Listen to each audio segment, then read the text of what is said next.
চারটা কথা আল্লাহর কাছে সবচেয়ে প্রিয়। একটা হচ্ছে সুবহানাল্লাহ, আরেকটা হচ্ছে আলহামদুলিল্লাহ, আরেকটা হচ্ছে লা ইলাহা ইল্লাল্লাহ, আরেকটা হচ্ছে আল্লাহু আকবার। এই যে শুরুতে তিনটা তাকবীর দিছি, এই তাকবীরটা আল্লাহর প্রিয় কথা আছে চারটায়, চারটার মধ্যে একটা আছে না নাই? আওয়াজ করে পড়েন আল্লাহু আকবার। সবচেয়ে প্রিয় আল্লাহর কাছে এই চারটা কথা।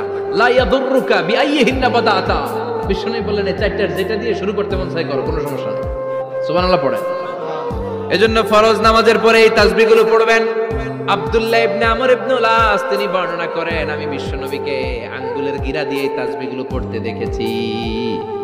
রাআইতুন নাবিয়্যা সাল্লাল্লাহু আলাইহি ওয়াসাল্লাম ইয়াকিদু তাসবিহা বিয়ামিন, আমি বিশ্বনবীর ডান হাতের আঙ্গুলের গিরায় এই তাসবিহগুলোকে পড়তে দেখেছি।